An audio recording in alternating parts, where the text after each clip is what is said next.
For Pacifica Radio, March the 16th, 2023. I'm Scott Horton. This is Antiwar Radio.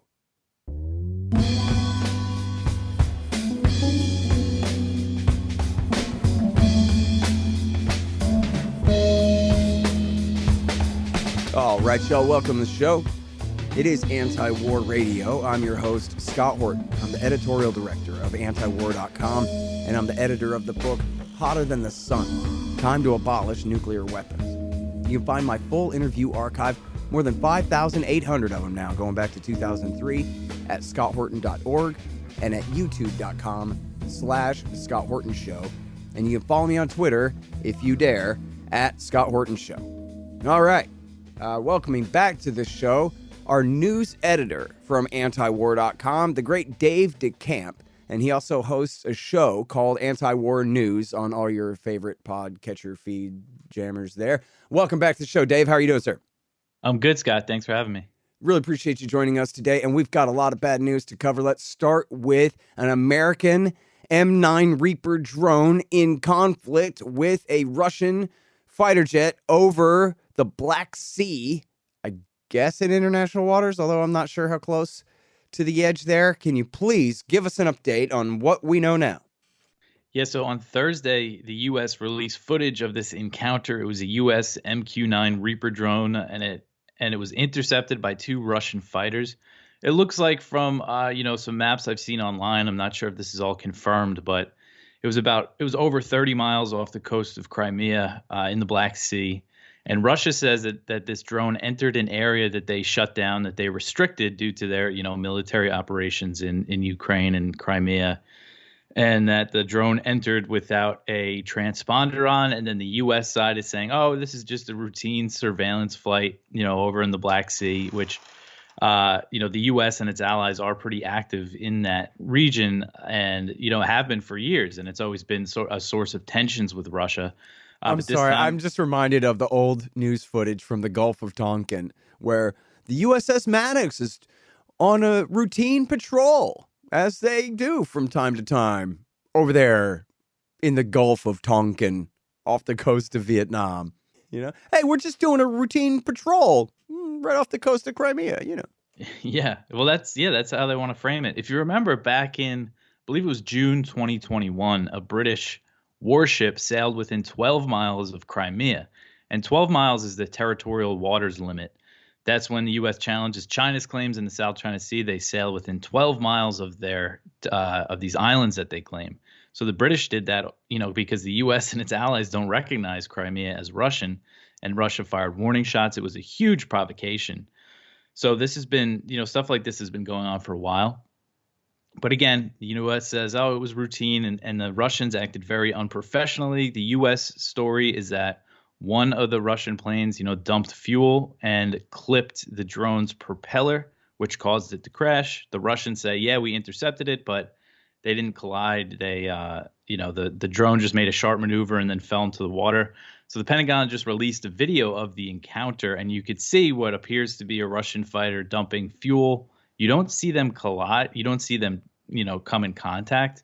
But then at the end of the video, you see one of the blades on the prop of the drone looks damaged. So, if that is right, then, it just clipped this drone because, again, just one blade. But that's what caused it to go down. And, of course, when you first see these headlines, it's very concerning because this shows, how quickly these things can spiral out of control. Luckily, the fighter jet didn't crash and the Russian pilot, nobody died in this incident. It was just a drone. But of course, you have the U.S. saying, we're going to continue to fly these surveillance flights. And I think the question is whether or not, Russia is right when they say they closed down this airspace. And if this surveillance drone was challenging it, if the U.S. knew that and was doing this purposely, or if they were just, buzzing around the area. And of course, Russian officials are saying this is confirmation that the U.S. is directly involved in the war. They're saying that the drone was collecting targeting data for Ukraine. And it's not clear what exactly the drone was doing, but the U.S. does provide Ukraine with, coordinates for their rocket attacks on Russian soldiers. So, but that's probably, I would guess, mostly satellite, coordinates that they can get. But still, it's not out of the realm of possibilities that this thing was spying on Crimea potentially for a Ukrainian attack on the peninsula. It's not out of the question. Yeah. Well, and look, I mean, I saw yesterday people who, in fact, I think typically lean anti-war, mocking Joe Biden and his Defense Department that, oh, you made a phone call to the Russians and warned them that they better not do that again, huh? I'm sure that'll intimidate them. Huh? Well, what do you want them to do? And then Lindsey Graham goes out with the opposite take, which is we should escalate. Never mind the idea that, geez, maybe we shouldn't be in the Black Sea other than in a commercial fashion there. But that can never be the answer. The answer is, well, we've got to do something. You would let them destroy an American drone without consequence? And that becomes the frame. That all we can do now is make things worse because our idiots flew a drone where they shouldn't have been flying?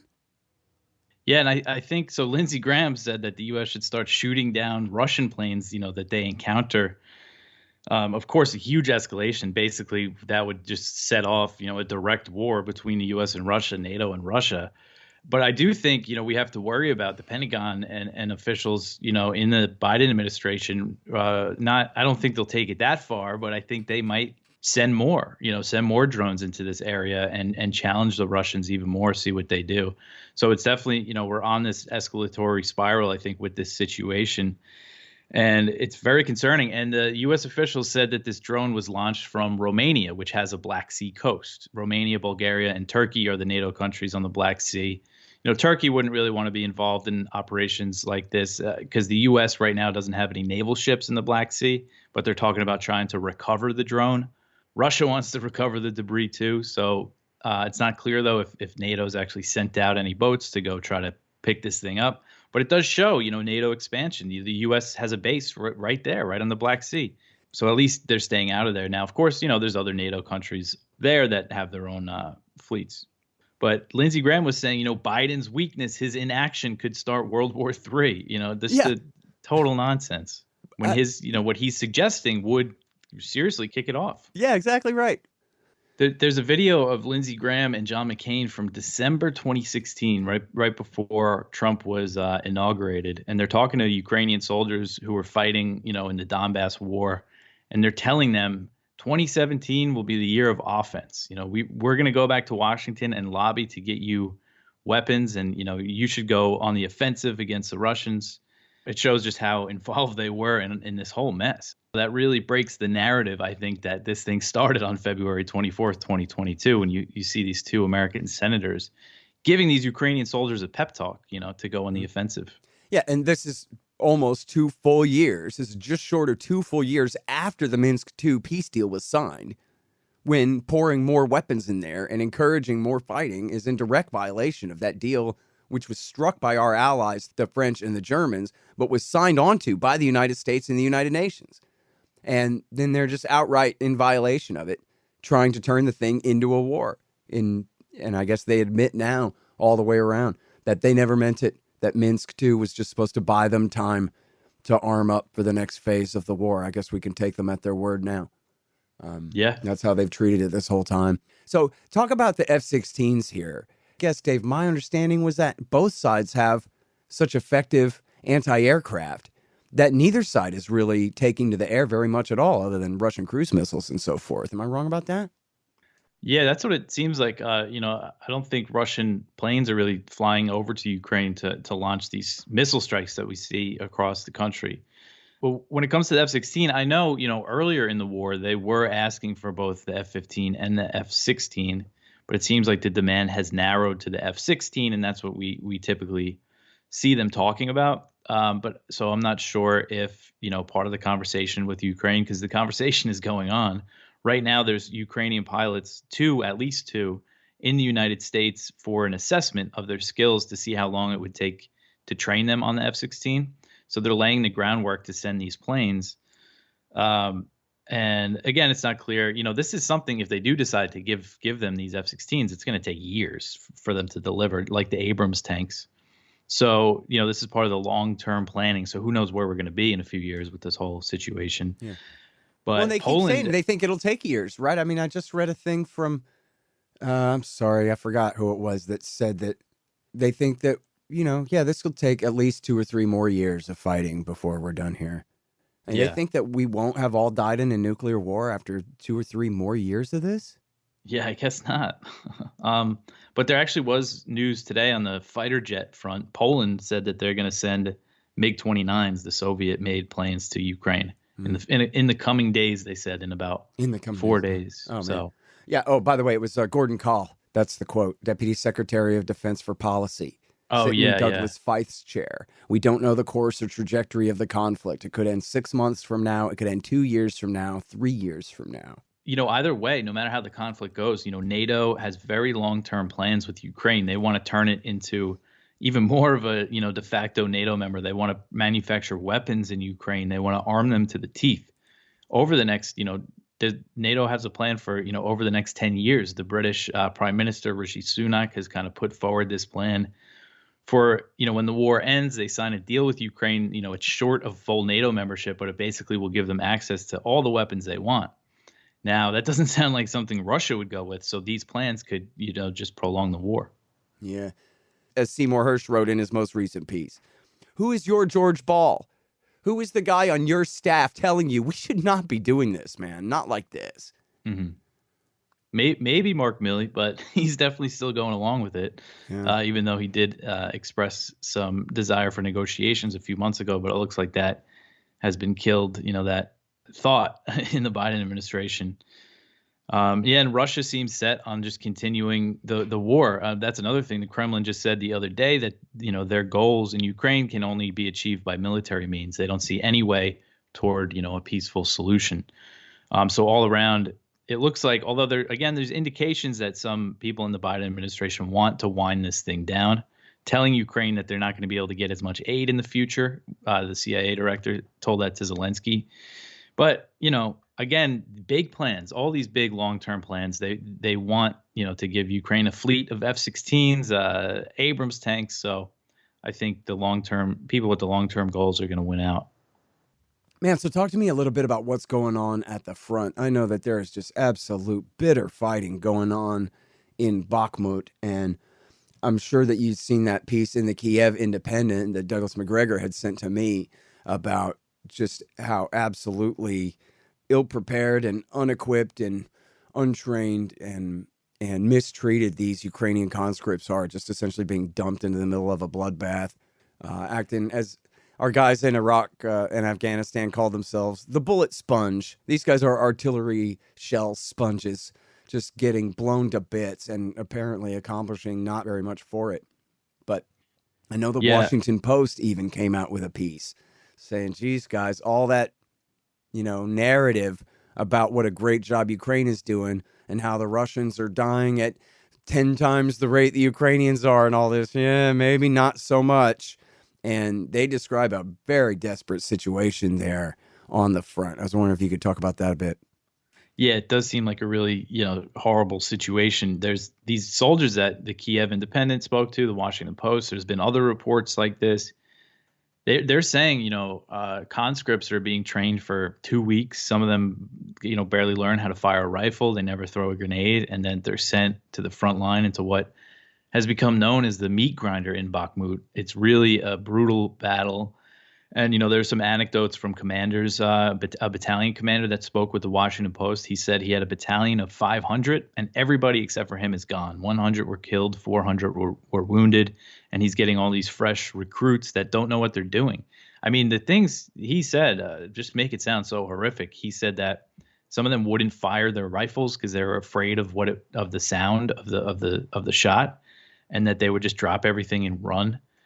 And so they're just throwing, people into this meat grinder to hold on to this city of Bakhmut, which Zelensky has put a lot of symbolic value on. And you could see, if you look at the map updates, the city is almost encircled by Russian forces. They took the eastern district of the city. Yevgeny Prigozhin, he's the head of the Wagner group, the Russian mercenary group that's doing a lot of fighting there. He just said recently that the fighting, is getting very difficult for the Russian forces as they're trying to take the western part of the city. He says Ukraine has endless reserves that they're pouring into this battle. And this is where most of the fighting is going on. Of course, there's other clashes along the front and missiles and, rocket strikes and things like that. But this has been where the main battle has been happening. And for a few weeks, there was signs there that Zelensky and other top Ukrainian officials sounded like they might withdraw. But just in the past few days, they kind of doubled down and say, no, we're going to keep defending it, to keep sending troops in. And meanwhile, the U.S. and Germany and other NATO countries are telling Ukraine to get out. They've been telling them to get out for a while now, it seems like, but they're still holding on to the city. And I'm sure Russia's taking a lot of losses too. It's just a really horrific battle. Hang on just one second. Hey, y'all, the audiobook of my book, Enough Already, Time to End the War on Terrorism, is finally done. Yes, of course, read by me. It's available at Audible, Amazon, Apple Books, and soon on Google Play and whatever other options there are out there. It's my history of America's war on terrorism from 1979 through today. Give it a listen and see if you agree. It's time to just come home. Enough already. Time to End the War on Terrorism. The audiobook. Hey guys, I've had a lot of great webmasters over the years, but the team at expanddesigns.com have by far been the most competent and reliable. Harley Abbott and his team have made great sites for the show and the Institute, and they keep them running well, suggesting and making improvements all along. Make a deal with expanddesigns.com for your new business or news site. They will take care of you. Use the promo code SCOTT and save $500. That's expanddesigns.com. Man, I wish I was in school so I could drop out and sign up for Tom Woods' Liberty Classroom instead. Tom has done such a great job on putting together a classical curriculum for everyone from junior high schoolers on up through the postgraduate level. And it's all very reasonably priced. Just make sure you click through from the link in the right margin at scotthorton.org. Tom Woods' Liberty Classroom. Real history, real economics, real education. Yeah, and I guess that's the thinking, at least that they say, is the Russians are losing so many people trying to take it that they're just going to rely on the body count and say that this is worse for them than it is for us. It's, we're running it. It's their meat grinder. And so keep bringing them on, Wagner and whoever else, which I don't know the ratios, but it sure sounds a lot like Vietnam thinking here, where we're just talking about pure body counts. Guess what? The Russians have a lot more bodies to count, too. But, it is interesting that, as the Post said, that the Ukrainians are building up, I don't know how massive, but another army that they're not using right now, that they're preparing for the spring and building up their reserves and training these guys and doing all this, a whole group of guys who are not being sent to the front. Mm-hmm. So I don't know if there's, too much truth to that, but I guess it's possible. Also, somebody asked me on Twitter this morning, this is sourceless, essentially. A guy said he has a friend near Kharkiv who says that the Russians aren't even hitting back there. That, and I think the implication was that possibly they've run out of ammo themselves. Yeah, I've heard Prigozhin has been, complaining a lot and saying that they don't have enough ammunition, in Bakhmut, so the Russian side. But one thing that was interesting about that Washington Post article is that they quoted, a senior Ukrainian government official who, didn't give his name, say that they don't have the resources for a counteroffensive. Pretty bluntly, just say that. Right. They don't think they can really make any gains, in the next few months. And that's what the U.S. wants them to do. The U.S. wants Ukraine to launch a counteroffensive. I think mostly they want them to focus on the south, the land bridge from Crimea to Russia. Mm. But, this guy, you have this quote from this Ukrainian official saying that that's not possible. Yeah. And now, so a little bit of the context here is that it was a very mild winter. And so instead of having the ground freeze solid, and then which was supposed to be the prerequisite for a massive Russian escalation, now they have to wait until the rainy season stops and the ground dries out. Otherwise, all their tanks are just stuck in the mud. There's a big part of the story here. Fighting on the steppe out there. All right, so it's Anti-War Radio. I'm talking with Dave DeCamp. He's our news editor at Antiwar.com and host of Anti-War Radio as well. And now, let me switch the subject here a little bit to this DIA report about China, because I'm from here, the United States, and that means that we're always the good guys and the other guys are always the bad guys. And so I don't understand how this crazy guy from the Defense Intelligence Agency could say that the Chinese are not preparing to invade Taiwan, necessitating American violent intervention to stop them. Mm-hmm. Yeah, so this is from Doug Wade. He's the head of the DIA's China Mission Group. And yeah, he said something pretty interesting this week, that China is preparing for a war that it doesn't want to fight. And they're preparing for this because they're pessimistic about the state of U.S.-China relations. And he says that China doesn't want to start a fight, with the U.S. over Taiwan, but they will if they have to, and that they haven't ruled it out. And that really is China's, official position that they put out, is that they seek, what they call peaceful reunification, but they won't rule out the use of force. And we've seen China increase military pressure on Taiwan, in direct response to this growing U.S. military and diplomatic ties for them. Of course, last August, when Nancy Pelosi went there, they simulated a blockade around the island. They fired missiles over it. It was the largest Chinese drills around the island ever. And there's been more since then. When Biden signed the 2023 NDAA into law, it includes military aid for Taiwan and other aspects of it to increase the military relationship with Taiwan. And right after Biden signed that, they launched more major drills around Taiwan. So the U.S. is clearly, provoking China into doing these things. And I've seen comments from Avril Haines saying that, we don't think China actually really wants to invade Taiwan. So then why are we doing this? Why are we trying to give them military aid for the first time? The U.S. has always sold them weapons, but they've never, provided them the funds to buy them. And there's also reports that the U.S. is going to send a few hundred troops to Taiwan, and those would put U.S. troop levels on the island to the highest they've been since, the U.S. severed diplomatic relations with Taipei, decades ago, to open up with China. So the U.S. is taking a lot of steps in this direction. And then here, you have these officials kind of admit that they don't want to do it. And China still stepped up their warnings. Qin Gang, who is China's new foreign minister, he said at his first big press conference that if we keep going down, if the U.S. doesn't change course, we're heading towards conflict and confrontation.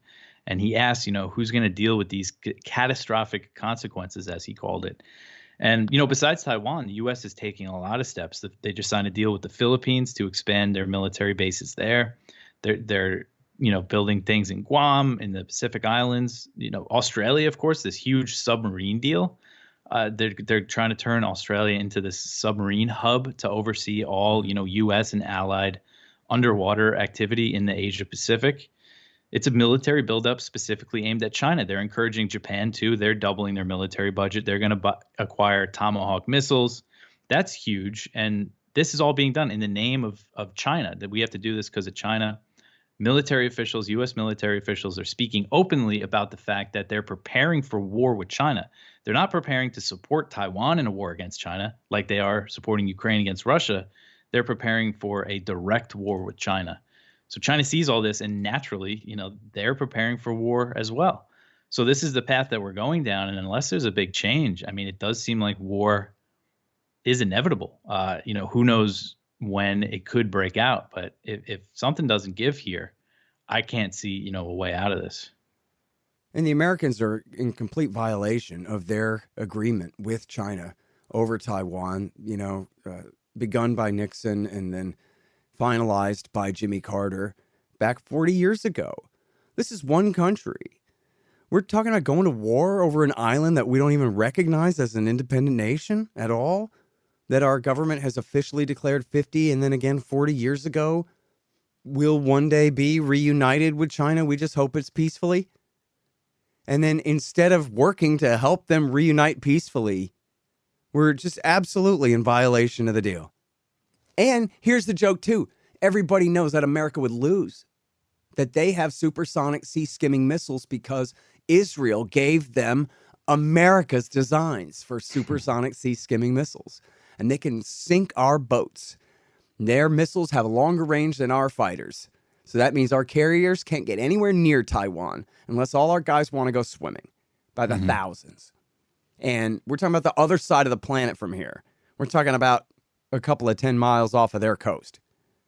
And I don't know. I tend to think, honestly, Dave, that they don't want to fight China. They just want to sell a bunch of boats and planes because they cost a lot of money. And I wonder even if they ever call the Chinese and go, that we're just kidding, right? We're just stealing from the American people, man. We have to call it something, Yeah, I mean, that's what I hope. But again, just the rhetoric lately, there has been a big shift. And, they're talking about how if there is a war over Taiwan, that the U.S. has to focus on breaking a Chinese blockade of Taiwan, sinking Chinese ships. And I think you saw a few days ago, Robert O'Brien, who was Trump's national security advisor. So he's a former official. Mm-hmm. But I think, he might be pretty tuned in. He was saying that if China successfully invades Taiwan, the U.S. would bomb Taiwan's semiconductor factories, their advanced microchip factories. So that and this was suggested in a paper by the U.S. Army War College, that, they're willing to destroy Taiwan before China can take control of it. So, and, if you want to talk about kind of realism on this issue, because unfortunately, Ted Galen Carpenter, he wrote a good article at Responsible Statecraft that said, China is where realism goes to die. A lot of realists think that the U.S. should go in on defending Taiwan. But if you wanted to play it smart, I mean, it's clear that if the U.S. backed off with this military and diplomatic support, China doesn't want to invade. There's a smart way to prevent them from invading. And what the U.S. is doing right now is not it. They call it deterrence, but it's clearly provocation. Well, look, semiconductors are improving all the time. You can't bomb semiconductor progress off the face of the earth. Just do it somewhere else. The Americans want to compete with China on microchips. Maybe they should just ask Advanced Micro Devices here in Austin, Texas to work harder.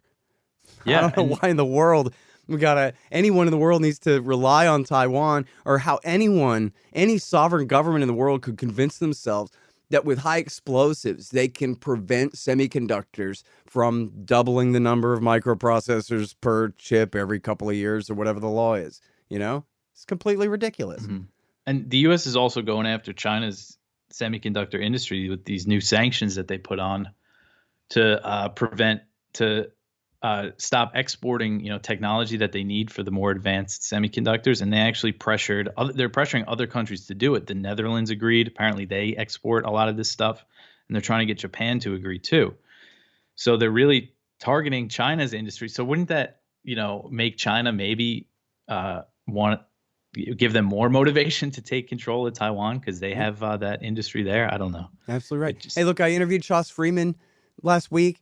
And he goes, and he's the expert. He went with Nixon to shake hands with Mao in 73. He was Nixon's translator. He goes, listen, I can show you where America threatened to nuke China 3 times before they ever got nukes. It's why they got nukes. And they claim that we had threatened to nuke them 5 times. He said he could prove, I think he said 3 himself. So, and that's always the way. It's the same thing as after Iraq War I and the footage of the satellite-guided bombs and laser-guided bombs, and then after Bill Clinton and his government bombed the Chinese embassy in Serbia, and when he sailed the 7th Fleet through the Taiwan Straits, when China had no ability whatsoever to threaten Taiwan at that point. But Bill Clinton went and acted like a big tough guy, and that led to a new revolution in Chinese military affairs. It's always a reaction. I'm sorry, it's just true. It's a scientific fact that every time that they escalate their military buildup, it's in direct reaction to an American provocation. For the last 30 years straight. Well, and as Charles Freeman is saying, even including going back to them obtaining nuclear weapons in 1964. Mm-hmm. So. Yeah, one of the last things Daniel Ellsberg declassified just recently, a few years ago, was that during the second Taiwan Strait crisis, they were seriously considering nuking China. It wasn't like just a thought. It was military planners were really pushing it.